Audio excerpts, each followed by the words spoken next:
میرے عقب میں آپ عمار خان یاسر مشہور اسلامک ولاگر ہیں، ان کو دیکھ رہے ہیں اور پلمبر کا روپ دھارے ہوئے ہیں۔ کیا علم کا چراغ بجھا کر چلے ہیں ہم، دلیل چھوڑ کر ہنسی میں الجھا دیے ہیں ہم؟ نہ یہ طریقہ تھا نہ یہ شان علماء، یہ دین کا وقار ہے تماشا نہیں کوئی۔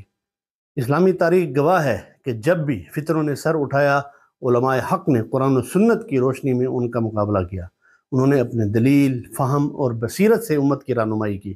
انہوں نے کبھی مزاح، نقل اتارنے یا کسی کی تضحیق کو ہتھیار کبھی نہیں بنایا، کیونکہ یہ طرز عمل نہ علم کا وقار ہے اور نہ دین کا تقاضا ہے۔ آج جب سوشل میڈیا پر کچھ شخصیات جنہیں دینی علم کا نمائندہ سمجھا جاتا ہے، کارٹون بن کر، پلمبر بن کر، کسی کا روپ دھار کر دوسروں کی تذلیل کرتے ہیں، تو یہ نہ صرف ان کی کم علمی بلکہ ان کے اخلاقی دیوالیہ پن کا بھی ثبوت ہے۔ یہ رویہ علماء کرام کی عظیم تاریخ پر بھی ایک سوالیہ نشان بنتا ہے۔ آپ دلیل کے ذریعے دوسروں کو قائل کریں۔ آپ پہلے بھی عمران صفدر کو دیکھیں، کس طرح وہ بہترین انداز میں مرزا کا تعاقب کرتے ہیں۔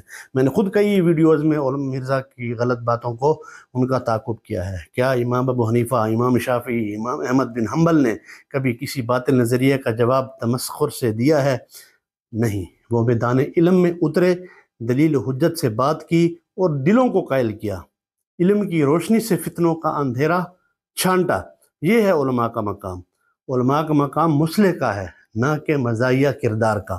ان کے لبوں سے نکلنے والا ہر لفظ امت کی تربیت کا ذریعہ ہونا چاہیے، نہ کہ تفرقے کا بیج۔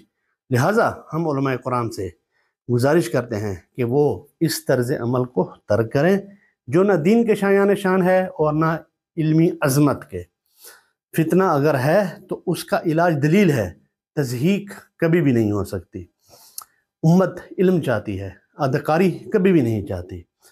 اس لیے اپنی بات اس شعر پر ختم کروں گا: علم سے اٹھا جو چراغ وہ بجھایا نہ گیا، علم سے اٹھا جو چراغ وہ بجھایا نہ گیا، فتنہ لاکھ آیا مگر حق جھکایا نہ گیا، تمسخر سے نہ ہوگی کبھی باطل کی شکست، دلیل ہو تو حرف حق دبایا نہ گیا۔